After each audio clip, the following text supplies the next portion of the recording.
ಎಲ್ರಿಗೂ ನಮಸ್ಕಾರ. ಇನ್ಫೋಸ್ಟ್ರೀಮ್ ಯೂಟ್ಯೂಬ್ ಚಾನಲ್ಗೆ ಮತ್ತೊಮ್ಮೆ ಸ್ವಾಗತ. ಈ ವಿಡಿಯೋದಲ್ಲಿ ನಾವು 2025 ಕ್ವಶನ್ ಪೇಪರ್ ಅಲ್ಲಿ ಕೇಳಿರುವಂತಹ ಪ್ರಾಬ್ಲಮ್ ಅನ್ನ ಡಿಸ್ಕಸ್ ಮಾಡ್ತಾ ಹೋಗೋಣ. SRTF. ಸೊ SRTF ಅಂತ ಅಂದ್ರೇನು? Shortest remaining time first. Shortest remaining time first, ಸರಿನಾ? Shortest remaining time first algorithm ಮೇಲೆ ನಾವು ಪ್ರಾಬ್ಲಮ್ ಅನ್ನ ಸಾಲ್ವ್ ಮಾಡ್ಬೇಕು. ಸೊ ಈಗ ಶಾರ್ಟೆಸ್ಟ್ ರಿಮೈನಿಂಗ್ ಟೈಮ್ ಫಸ್ಟ್ ಇನ್ನೊಂದು ಏನಾದರೂ ಹೆಸರಿದೆಯಾ? ಎಸ್. ಸೊ ಇವಾಗ ಇದನ್ನ ನಾವು ಪ್ರಿಯಂಪ್ಟಿವ್ SJF ಅಂತ ಕೂಡ ಕರಿಬಹುದು.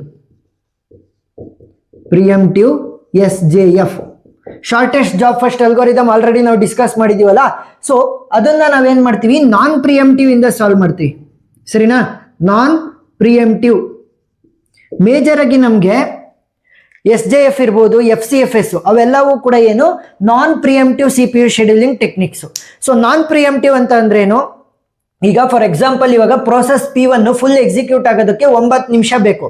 ಸೊ 9 ನಿಮಿಷ ಅದು ಎಕ್ಸಿಕ್ಯೂಟ್ ಆಗೋವರೆಗೂ ಕೂಡ ಬೇರೆ ಯಾವುದೇ ಪ್ರೋಸೆಸ್ CPU ಗೋಸ್ಕರ ಹತ್ರ ಬರಬಾರ್ದು. ಏನು, ಈ ಒಂದು ಪ್ರೋಸೆಸ್ ಫುಲ್ ಎಕ್ಸಿಕ್ಯೂಟ್ ಆಗೋವರೆಗೂ ಕೂಡ ನಾವು ಬೇರೆ ಒಂದು ಪ್ರೋಸೆಸ್ಗೆ CPU ಅಲೋಕೇಟ್ ಮಾಡಬಾರ್ದು. ಯಾವುದ್ರಲ್ಲಿ? ನಾನ್ ಪ್ರಿಯಂಪ್ಟಿವ್ ಅಲ್ಲಿ. ಆದ್ರೆ ಈ ಪ್ರಿಯಂಪ್ಟಿವ್ ಅಲ್ಲಿ ಏನಾಗುತ್ತೆ ಅಂತಂದ್ರೆ ಶಿಫ್ಟ್ ಆಗ್ತಾ ಇರುತ್ತೆ, 2 ನಿಮಿಷಕ್ಕೊಂದ್ಸಲಿ ಶಿಫ್ಟ್. ಈಗ ಪ್ರೋಸೆಸ್ P1 2 ನಿಮಿಷ ರನ್ ಆಯ್ತಾ, ಅದ್ರದ್ದು ಇನ್ನೂ ಕೆಲಸ ಉಳ್ದಿರ್ಲಿ ಆದ್ರೂ ಕೂಡ ನಾವು ಬೇರೆದಕ್ಕೆ ಕೊಡ್ಬೇಕು. P2ಗೆ 2 ನಿಮಿಷ, P3ಗೆ 2 ನಿಮಿಷ. ಸೊ ಈ ತರ ನಾವು ಚೇಂಜಸ್ ಮಾಡ್ತಾ ಹೋಗ್ಬೇಕಾಗತ್ತೆ, ಸರಿನಾ? ಒಂದೇ ಒಂದು ಸ್ಟ್ರೆಚ್ ಅಲ್ಲಿ ನಾವು ಯಾವುದೇ ಒಂದು ಪ್ರೋಸೆಸ್ ಅನ್ನ ರನ್ ಮಾಡಕ್ ಆಗಲ್ಲ. ಯಾವ್ದ್ರಲ್ಲಿ? ಪ್ರಿಯಂಪ್ಟಿವ್ ಅಲ್ಲಿ. ಬಟ್ ನಾನ್ ಪ್ರಿಯಂಪ್ಟಿವ್ ಅಲ್ಲಿ ಏನಾಗುತ್ತೆ, ಈಗ ಪ್ರೋಸೆಸ್ P1 CPU ಸಿಕ್ಕಿದೆ ಅಂತಂದ್ರೆ 9 ನಿಮಿಷ ಎಕ್ಸಿಕ್ಯೂಟ್ ಆಗ್ಬೇಕು ಅಂತಂದ್ರೆ 9 ನಿಮಿಷನೂ ಫುಲ್ ಎಕ್ಸಿಕ್ಯೂಟ್ ಆಗ್ಲೇಬೇಕು. ಆದ್ಮೇಲೆನೆ ನಾವು ಬೇರೆ ಪ್ರೋಸೆಸ್ಗೆ CPU ಕೊಡಕ್ಕಾದು. ಯಾವ್ದ್ರಲ್ಲಿ? ನಾನ್ ಪ್ರಿಯಂಪ್ಟಿವ್ ಅಲ್ಲಿ. ಈಗ ನಾನ್ ಪ್ರಿಯಂಪ್ಟಿವ್ SJF ಆದ್ರೆ ಮಾಮೂಲಿ ಪ್ರೊಸೀಜರು. ಅದೇ ಏನಾದ್ರೂ ಪ್ರಿಯಂಪ್ಟಿವ್ SJF ಆದ್ರೆ, ಪ್ರಿಯಂಪ್ಟಿವ್ SJF ಅಂತ ಅಂದ್ರೆ ಏನು? ಪ್ರಿಯಂಪ್ಟಿವ್ ಅಂತ ಅಂದ್ರೆ ಒಂದೇ ಸ್ಟ್ರೆಚ್ ಅಲ್ಲಿ ಎಕ್ಸಿಕ್ಯೂಟ್ ಮಾಡಕ್ ಆಗಲ್ಲ, ಸ್ವಲ್ಪನೇ ಎಕ್ಸಿಕ್ಯೂಟ್ ಮಾಡ್ತಾ ಹೋಗ್ಬೇಕು. ಸೊ ಇವಾಗ ಅದನ್ನ ನಾವೇನಂತ ಕರಿತೀವಿ? Shortest remaining time first algorithm. So ಅವ್ರ ಕ್ವಶನ್ ಅಲ್ಲಿ ಏನ್ ಕೇಳಿದರೆ, find the average waiting time and the average turn around time. Average waiting time ಮತ್ತೆ ಟರ್ನ್ ಅರೌಂಡ್ ಟೈಮ್ ಬೇಕು ಅಂತಂದ್ರೆ ನಾನು ಇನ್ನೂ ಒಂದು ಎಕ್ಸ್ಟ್ರಾ ಕ್ಯಾಲ್ಕುಲೇಟ್ ಮಾಡ್ಕೋಬೇಕು. ಯಾವುದು? Completion time. CT ಅಂತ ಅಂದ್ರೇನು? Completion time. So completion time ಅನ್ನ ಯೂಸ್ ಮಾಡಿಕೊಂಡು ನಾವು ಟರ್ನ್ ಅರೌಂಡ್ ಟೈಮ್ ಅನ್ನ ಬರೀಬಹುದು. TAT ಅಂತ ಅಂದ್ರೇನು? Turn around time. Turn around time ಅನ್ನ ಯೂಸ್ ಮಾಡಿಕೊಂಡು ನಾವು ವೇಟಿಂಗ್ ಟೈಮ್ ಅನ್ನ ಕಂಡುಹಿಡಿಬಹುದು. ಆಮೇಲೆ ನಾವು ಆವರೇಜಸ್ ಅನ್ನ ಕಂಡುಹಿಡಿಯೋಣ, ಸರಿನಾ? ಸೊ ಇದೇನಿದೆ ಅದ್ರ ಜೊತೆಗೆ ಇವುಗಳನ್ನು ಕೂಡ ಬರ್ಕೋಬೇಕು. Completion time, turn around time, waiting time. So ಈಗ ಫಸ್ಟ್ ನಾವು ಕಂಪ್ಲೀಷನ್ ಟೈಮ್ ಅನ್ನ ಫಿಲ್ ಮಾಡ್ಕೊಂಡ್ರೆ ಇವೆರಡನ್ನೂ ಫಿಲ್ ಮಾಡೋದು very easy. So completion time ಅನ್ನ ಯಾವ ರೀತಿ ಫಿಲ್ ಮಾಡ್ತೀವಿ? ಅದನ್ನ ಫಿಲ್ ಮಾಡೋದಕ್ಕೋಸ್ಕರ ನಾವು ಗ್ಯಾಂಟ್ ಚಾರ್ಟ್ ಅನ್ನ ಯೂಸ್ ಮಾಡ್ತಾ ಹೋಗ್ತೀವಿ. ಗ್ಯಾಂಟ್ ಚಾರ್ಟ್, ಸರಿನಾ? ಸೊ ಗ್ಯಾಂಟ್ ಚಾರ್ಟ್ 0 ಇಂದ ಶುರು ಆಗುತ್ತೆ, ನೆನಪಿರ್ಲಿ. ಗ್ಯಾಂಟ್ ಚಾರ್ಟ್ ಎಲ್ಲಿಂದ ಶುರು ಆಗುತ್ತೆ? 0. ಈಗ ಅವರು ಸ್ಪೆಸಿಫೈ ಮಾಡಿಲ್ಲ ಇದು ಅಂತ ಅಂದ್ರೆ ಟೈಮ್ದು SI ಯೂನಿಟ್ ಅನ್ನ ಸ್ಪೆಸಿಫೈ ಮಾಡಿಲ್ಲ, ಮಿನಿಟ್ಸ್ ಅಲ್ಲೋ ಸೆಕೆಂಡ್ಸ್ ಅಲ್ಲೋ ಅಂತ. ನಾನು ಎಕ್ಸ್ಪ್ಲೈನ್ ಮಾಡೋದಕ್ಕೋಸ್ಕರ ಮಿನಿಟ್ಸ್ ಅಂತ ತಗೊಂತೀನಿ. ಅಂದ್ರೆ ಈಗ 0th ಮಿನಿಟ್. ಈಗ 0th ಮಿನಿಟ್ ಅಲ್ಲಿ ಯಾವ ಪ್ರೋಸೆಸ್ ಅರೈವ್ ಆಗಿದೆ ನೋಡ್ಬೇಕು. ಯಾಕಂತಂದ್ರೆ ಯಾವುದೇ ಒಂದು ಪ್ರೋಸೆಸ್ ಎಕ್ಸಿಕ್ಯೂಟ್ ಆಗ್ಬೇಕು ಅಂತಂದ್ರೆ ಅದು ಫಸ್ಟ್ ಅರೈವ್ ಆಗ್ಬೇಕಲ್ವಾ? ಸೊ 0th ಮಿನಿಟ್ ಅಲ್ಲಿ ಯಾವ ಪ್ರೋಸೆಸ್ ಅರೈವ್ ಆಗಿದೆ ನೋಡಿ. ಸೊ 0th ಮಿನಿಟ್ ಅಲ್ಲಿ ನನಗೆ ಕೇವಲ ಪ್ರೋಸೆಸ್ P1 ಮಾತ್ರ ಅರೈವ್ ಆಗಿರೋದು. ಸೊ ಪ್ರೋಸೆಸ್ P1 ಅನ್ನ ನಾನು ರನ್ ಮಾಡ್ತೀನಿ. ಎಷ್ಟು ನಿಮಿಷ ರನ್ ಮಾಡೋದು? 1 ನಿಮಿಷ ಮಾತ್ರ. ಯಾಕೆ? ಪ್ರಿಯಂಪ್ಟಿವ್. ಸೊ ಪ್ರಿಯಂಪ್ಟಿವ್ SJF ಅಂದ್ರೇನು? ಒಂದೇ ಸ್ಟ್ರೆಚ್ ಅಲ್ಲಿ ರನ್ ಆಗಬಾರ್ದು. ಅವರು ಟೈಮ್ ಕ್ವಾಂಟಮ್ ಅನ್ನ ಕೊಟ್ಟಿಲ್ಲ, 2 ನಿಮಿಷ ರನ್ ಮಾಡ್ರಿ, 3 ನಿಮಿಷ ರನ್ ಮಾಡ್ರಿ ಅಂತ. ಸೊ ಅದಕ್ಕೋಸ್ಕರ ಏನ್ ಮಾಡ್ತೀನಿ, ಕೇವಲ 1 ನಿಮಿಷ ಮಾತ್ರ ರನ್ ಮಾಡ್ತೀನಿ.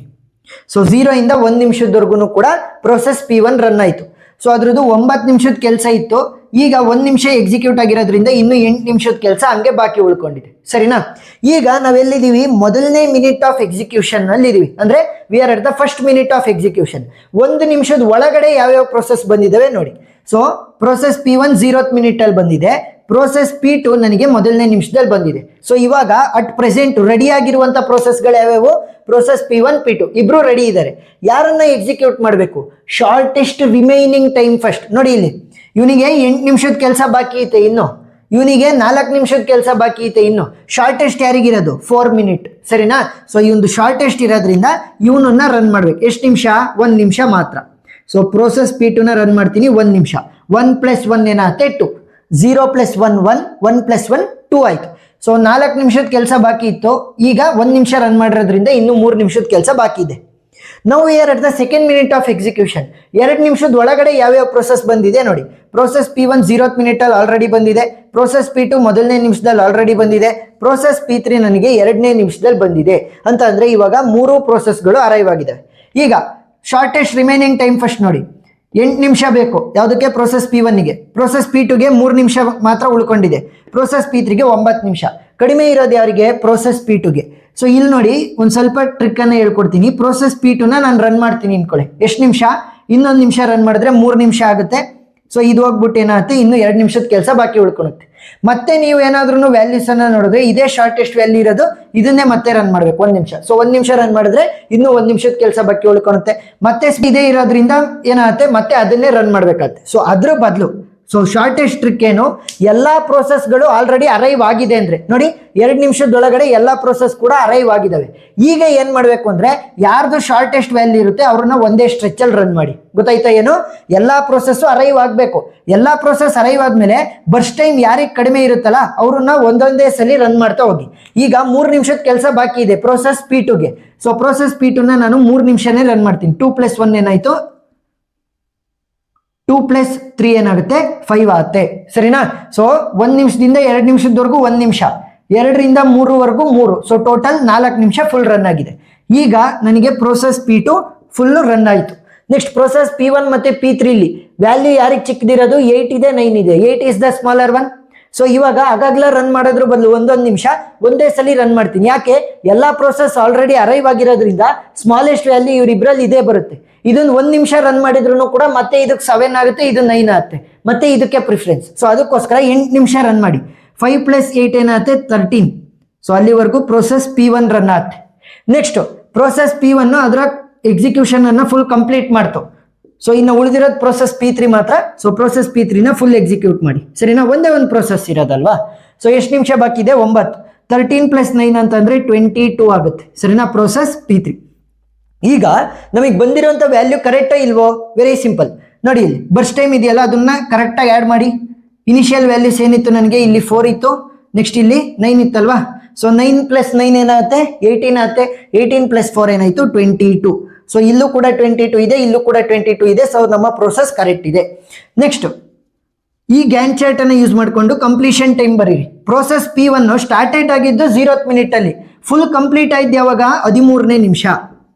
ನೆಕ್ಸ್ಟ್ ಪ್ರೋಸೆಸ್ P2 ಸ್ಟಾರ್ಟ್ ಆಗಿದ್ದು 1ನೇ ನಿಮಿಷ, ಬಟ್ ಫುಲ್ ಕಂಪ್ಲೀಟ್ ಆಗಿದ್ದು ಯಾವಾಗ? 5ನೇ ನಿಮಿಷದಲ್ಲಿ.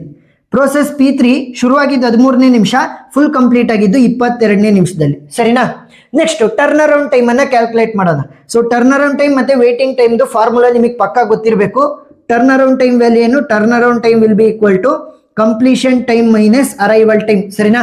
Completion time minus arrival time. 13 - 0 ಏನಾಗುತ್ತೆ? 13 ಆಗುತ್ತೆ. 5 - 1 ಏನಾಗುತ್ತೆ? 4 ಆಗುತ್ತೆ. 22 - 2 ಏನಾಗುತ್ತೆ? 20 ಆಗುತ್ತೆ. ಸರಿನಾ? ಸೊ ಇವಾಗ ಟರ್ನ್ ಅರೌಂಡ್ ಟೈಮ್ ಕಂಡುಹಿಡ್ಕೊಂಡೆ. ನೆಕ್ಸ್ಟ್ ನಾವು ವೇಟಿಂಗ್ ಟೈಮ್ ಅನ್ನ ಕಂಡುಹಿಡಿಯೋಣ. Waiting time will be equal to turn around time minus burst time.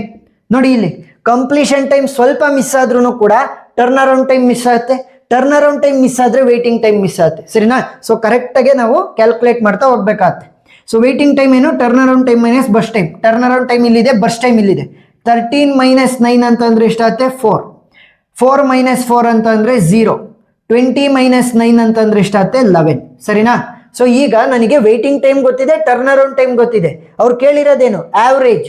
So average ಅನ್ನ ಕಂಡುಹಿಡಿಯೋಣ.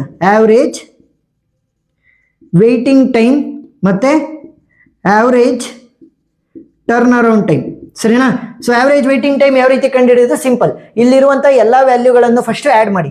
4 + 0 + 11 ಡಿವೈಡೆಡ್ ಬೈ ಎಷ್ಟು ಪ್ರೋಸೆಸ್ ಇರೋದು? 3. So divide it by 3. Value ಏನಾಗುತ್ತೆ? 11 + 4 ಅಂತಂದ್ರೆ 15 ಆಯಿತು. 15 ಡಿವೈಡೆಡ್ ಬೈ 3 ಅಂತಂದ್ರೆ 3 × 5 = 15. So average waiting time is 5. Next average turn around time ಯಾವ ರೀತಿ ಕ್ಯಾಲ್ಕುಲೇಟ್ ಮಾಡೋದು? ಇದಷ್ಟನ್ನು ಕೂಡ ಆ್ಯಡ್ ಮಾಡಿ. 13 + 4 + 20 whole divided by 3. So value ಏನಾಗುತ್ತೆ? 13 + 4 ಅಂತಂದ್ರೆ 17. 17 + 20 ಅಂತಂದ್ರೆ 37 ಹೋಲ್ ಡಿವೈಡೆಡ್ ಬೈ 3. ವ್ಯಾಲ್ಯೂ ಏನಾಗುತ್ತೆ? 3 1s 3 2s 6 3 3s 9. ಸೊ 12.3 ಆಗುತ್ತೆ. ಸಾಕು ಇಷ್ಟು. ಸೊ ಇವಾಗ average waiting time is 5, average turn around time is 12.3. ಈ ತರ ನೀವು ಸ್ಟೆಪ್ ಬೈ ಸ್ಟೆಪ್ ಸಾಲ್ವ್ ಮಾಡ್ತಾ ಹೋದ್ರೆ ಫುಲ್ ಆನ್ ಫುಲ್ ಮಾರ್ಕ್ಸ್ ಅನ್ನ ಕೊಡ್ತಾ ಹೋಗ್ತಾರೆ. ಏನೇ ಡೌಟ್ ಇದ್ರೂ ಕೂಡ ಕಮೆಂಟ್ ಸೆಕ್ಷನ್ ಅಲ್ಲಿ ತಿಳಿಸಿ. Extra problems video link description ಅಲ್ಲಿ ಇರುತ್ತೆ, ನೀವು ನೋಡಬಹುದು. ವಿಡಿಯೋ ಇಷ್ಟ ಆಗಿದ್ರೆ ಸಬ್ಸ್ಕ್ರೈಬ್ ಆಗೋದನ್ನು ಮರಿಬೇಡಿ. Thank you for watching.